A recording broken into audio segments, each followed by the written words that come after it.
हमारे चैनल को सब्सक्राइब करें और नई अपडेट्स के लिए घंटी के बटन को जरूर दबाएं। दी जुमा नबी अलैहिस्सलातु वस्सलाम आखिरी बीबी और ज़मन का उस्ताद आखिरी मोर उम्मुल मुमिनीन हज़रत मैमूना रज़ी अल्लाह ताला अन्हा।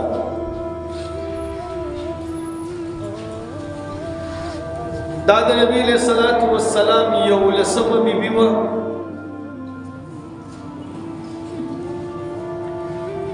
दद खपल नामा बर्रा दा मैमूना नुम दता नबी अलैहिस्सलातु वस्सलाम चिकले और सलवातों का दानु में पकी खुस्त गिनी मख की बर्रा नामवा मैमूना में लिखी बरकत वाला रसूलुल्लाह मुबारक साजिबुन मुनदी और दा खज़टूल बरकत वाला दपलार नुमी हारिस इब्नी हज़न दादा हिलाली खानदान सर ताल्लुक साथ और दा कुरैशिया दमूर नुमी हिंद बिन औफ ददा मूर दुमरा बुजुर्ग खज़वा दुमरा खुशकिस्मत खज़वा चिदद जुमान ततासु करे अतुलुरियानी में ददी हिंद द मैमूनी रज़ी अल्लाह ताला अन्हा अतख्वेंद उठोला नो ददी मूरी अतुलुरियानी शु दो खावंदानी यौ खावंदी वफात शो नो बल खावंद सरे निकाह द यौ खावंद नुम दागी यौ लूर दा ज़ैनब बिन्त खुज़ैमा रज़ी अल्लाह ताला अन्हा नो दा खुज़ैमा अवल खावंद द दिन यौ लूर दा चगत ज़ैनब में लेकी यगम द रसूलुल्लाह मुबारक खज़वा और दबल खावन ने दाबलनु हज़रत मैमूना रज़ी अल्लाह ताला अन्हा दा हम रसूलुल्लाह मुबारक अगर पसलूर हिजरी की वफात या गई नफस द सर रसूलुल्लाह मुबारक को हिजरी के निकाह नुगोरे दासी खुशकिस्मत खज़ा चिद्वलुरियानी रसूलुल्लाह मुबारक तनास्ते और ब्याद जुमान तो गोरे इमामुल अंबिया इमामुल अत्किया हजरत मोहम्मद सल्लल्लाहु अलैहि वसल्लम दाद रसूल सय्यदुश शुहदा हजरत हमजा रज़ी अल्लाह ताला अन्हु दाद खलीफा बिला फसल हजरत अबू बकर सिद्दीक रज़ी अल्लाह ताला अन्हु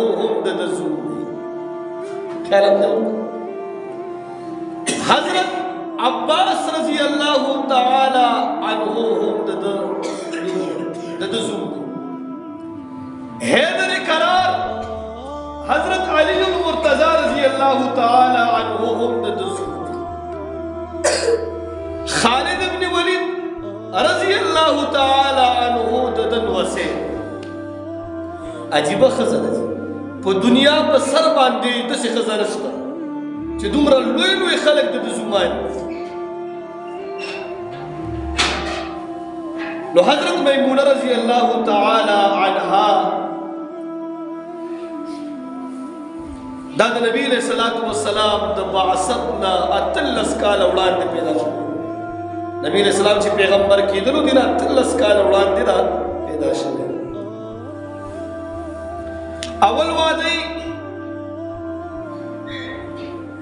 مسعود بن عمر بن عمر سره شوی یو سورځې تیرې کړلې مخې ته پکې طلاق واقع شو هغه رشته ختم شو حضرت میمونه رضی الله تعالی عنها دویم واده ابو رحم سره وکړو هغه سره زندگی تیریدله تر دې پورې چې اومه هجرۍ کې ابو رحم د دنیا نه رحلت وکړو وفات شو بیا ښځه یوازې پاتې شو دویم خاوند دې وفات شو دا به د خپل مشر خور سره اوسېدلو چې کوم د حضرت عباس رضی الله تعالی عنه بیبي وا لبابة الكبرى رضی الله تعالی عنها چې په ام فضل باندې مشهور دا به د مشر خور سره پاتې کېدو په کور کې مور او پلار یې نه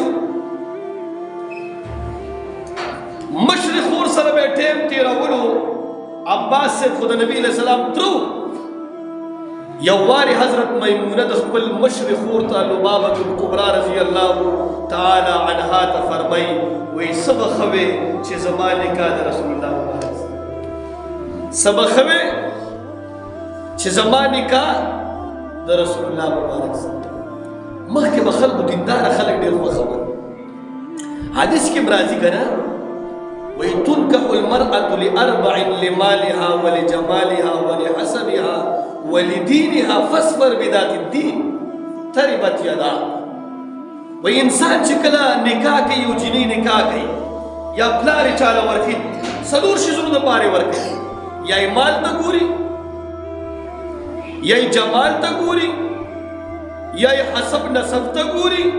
یا یې دین ته ګوري وایي دین غوره کوي نبی علیہ السلام څه فرمایي فاصبر بذات الدین نو مخکې به جنکۍ دینداره نو هغوی به دینداري خوښوله مال به د هغوی مخې ته څه حیثیت نه لرلو هغوی به دا نه ویلې چې د سره څه بیل بیلنس شته ګاډی شته کور شته نه بس دینداره دی بس زه د سره نکاح نو دا خور چې کوم مشرۍ خورې وه لبابة الکبرى رضی الله تعالی عنها ته ویل وایي سمه ده ته باندې دا خبره ولګېده یو وارې د نبي علیه السلام تر حضرت عباس صاحب راغلو دا د خاوند و وایي ای عباس یو خبره درته کومه بله ورځ میمونه رضی الله تعالی عنها دا وفرمیل چې څه به ښه وی چې زما نکاح د رسول الله مبارک سره وشي او وایي تا ته یې زه کوې به چې دې ترې ستا خبره نه غورځوي رسول الله مبارک او ستا په خبرې باندې به اوکي زه به ورته خپل خور په نکاح کې ورکوم حضرت عباس رضی اللہ تعالی عنہ ورته فرمایل صحیح ده نبی علیہ الصلوۃ والسلام په ومه هجری کې عمره القضاء تراغله موږ دا خبره کړې وه په شپږمه کې صلح حدیبیه وشوه بیا نبی علیہ السلام را روان کال هغه عمره چې کومه پاتې شوې وه هغه یې په ومه هجرۍ باندې بیا وکړه قضا عمره القضاء ورته ویل کېږي نبی علیہ السلام مکې مکرمې ته راغلو عمره القضاء یې کوله نو حضرت عباس رضی الله تعالی عنه ورسره ملو شو او ورته ویل ای زما وراره وایي حضرت میمونه زما خیرې ده که ستا زړه غواړي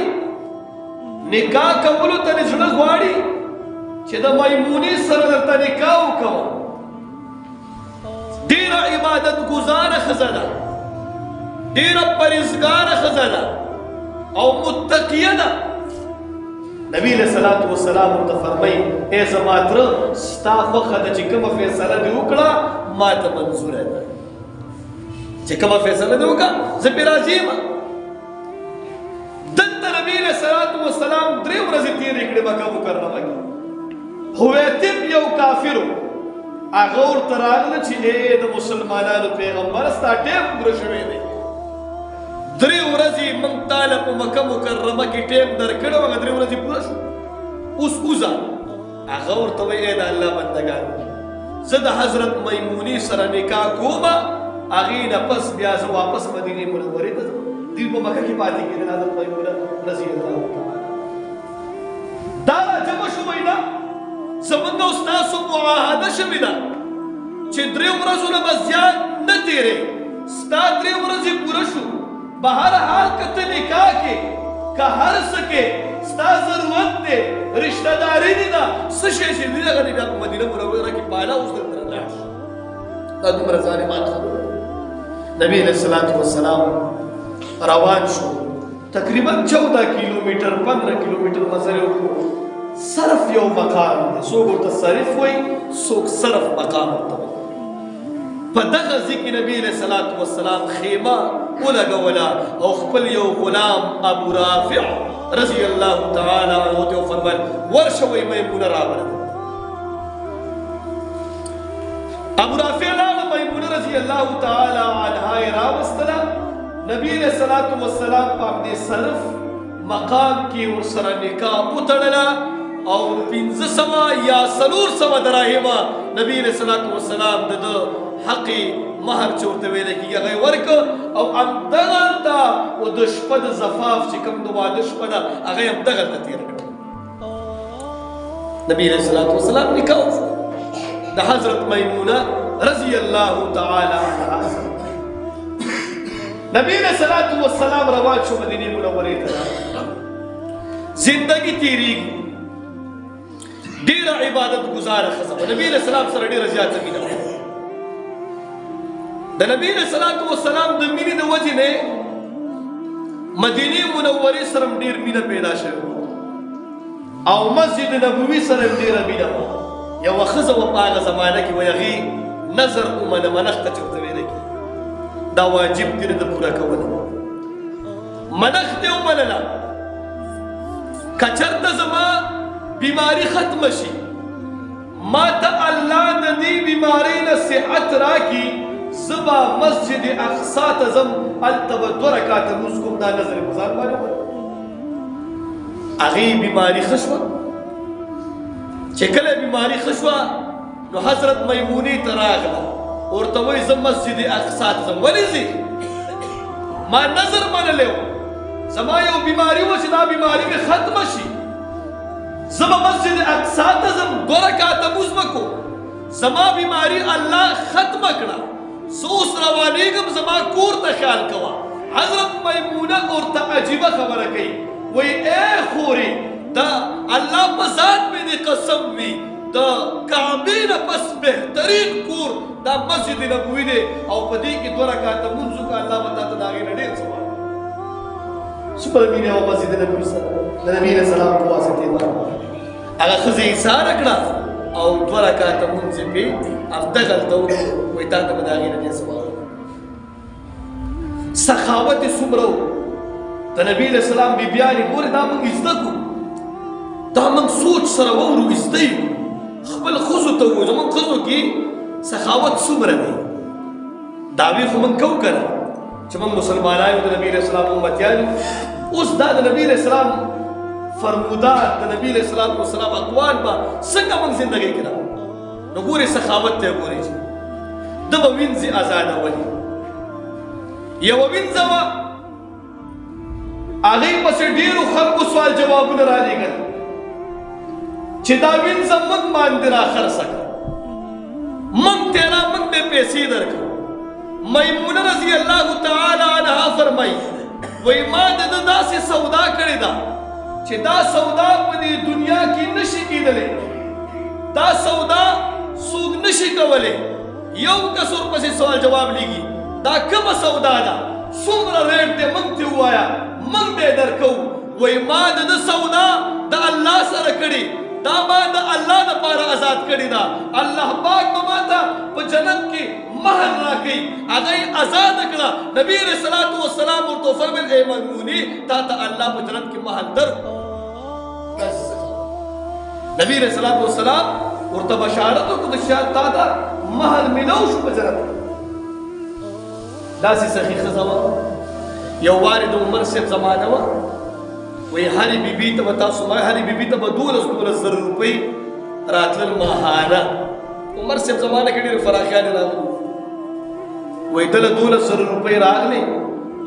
وایي ده د مدینې منورې یتیمانان راجمع کړل او ټولو باندې دا پیسې تقسیم کړل. دا 12,000 روپۍ چې کله ختمې شوې ده وایي د حضرت عبدالله ابن عباس صاحب راوغوښتلو. دا یې د مشر خور زوی و د حضرت عباس صاحب. دا یې راوغوښتلو او ورته وایي چې تا سره څه پیسې نشته قرض چې ما ترې راکړې څه کسان پاتې شو. 12,000 دراهم نور قرض راواغسته. حضرت عبدالله ورته یو خبره کوي، ای مورې که ته دا پیسې واپس نه کړي، د خلکو دپاره دې قرض راواغسته، که دا واپس نه کړي دا خو به تا ته د ملامتۍ سبب وګرځي. ولې خلکو دپاره قرض اخلي؟ ورته عجیبه خبره کوي، ای عبدالله وایي ما د خپل خلیل نه اورېدلي. خلیل دوست ته ویلی کېږي، نبي علیه السلام یادوي. وایي ما د خپل خلیل نه اورېدلي دي چې کوم سړی چا نه قرض واخلي په دې نیت باندې چې دا به زه ادا کوم، الله ورته د هغې نه بس متصل توفیق د دې ورکړي چې دا قرض ادا کړي. چې کوم سړی قرض چاله په دې نیت باندې وغواړي چې زه به دا ورکوم، الله به دله وایي ډایرکټ متصله د دې خبرې توفیق ورکړي چې دا به د خپل قرض خامخا ادا کړي. وایي راوړه پیسې به دا زمونږ استاسو خلک چې قرض اخلي دا اراده کوي چې زه به ورکوم. قرض واخلي وایي ګورو به ورسره. دا د نبي علیه السلام حدیث دی چې کوم سړی قرض واخلي په دې نیت باندې چې زه به ورکوم، الله به دله توفیق ورکوي. خو موږ او تاسو خو داسې نه کوو که نه، ځکه خو نبي علیه السلام د قرض نه به ډېر یېرېدلو. وایي قرض مه اخلئ، ولې چې په دې کې سړی بې اعتباره کېږي، دوکه ورکوي خلکو ته، ډېر دروغ به وایي، دا به وایي. هلته صحابه به ورته ویل یا رسول الله خو یو ضرورت دی. وایي ضرورت دی خو په دې کې سړی ډېر ګناهګارېږي. او رسول الله مبارک تر دې وخت پته نه وه چې د دې وخت څنګه حالات دي چې قرض دې ورکړې بیا به ورپسې ځاږي، په خدای کې درله درکړي چې سر درله سپین نه کړي والله. نو حضرت میمونه رضی الله تعالی عنها هغه 12,000 بقیا هم د الله په لاره کې ورکړه. دومره سخي ښځه عبادت یې څومره وجي زمونږ به څه عبادت یې دومره و چې ټوله شپه به الله ته ودرېدلو، تهجد وز به یې کولو، د روجې به یې ډېر کثرت کولو. او علمیت ته یې ګورئ. یو وار یو صحابي ورته راغلو، ای مورې د غوړو یوه ټپکه ده په هغې کې مږه پرېوتې ده، دې سره به څه کوو؟ غریبي ده، دا ټوله ټپکه به لرې کوو که نه څه بله لاره پکې شته. حضرت میمونه رضی الله تعالی عنها فتوا ورکوي، وایي دا کوم ځای کې چې مږه ده دا مږه راوباسه، او د مږې چې کوم ځای سره بدن لګېدلی دی دا ځای پسې راوګروه، باقي نور ټول پاتې. دا حضرت میمونه رضی الله تعالی عنها فتوا ده. یو وارې وایي حضرت عبدالله ابن عباس د ښځې نه بېل وده کېدو، یوه وینځی وه هغه ورته راغلو، وایي حضرت عبدالله د ښځې نه بېل وده کېږي، د دوی تر منځ سلانجه مانجه ده. وایي حضرت میمونه رضی الله تعالی عنها حضرت عبدالله یې راوغوښتو، وایي ای د الله بنده وایي دا ته څنګه یې څه لانجې دې رااخیستې دي؟ وایي ای مورې هېڅ لانجه نشته، زما کوروالا ماهواري ده، نو زه د کوروالا نه بهر وده کېږم، هغه دننه دی. واه وایي دا دې دین کې څومره زیاتې و. وایي ای عبدالله زما ماهواري به وه او د نبي علیه السلام سر مبارک به زما په توند باندې و ما په هغې باندې ګومل زه راکاږه نه، نو ته څنګه داسې کار نه کوې؟ دا درته وایي چا ویلي چې د ښځې ماهواري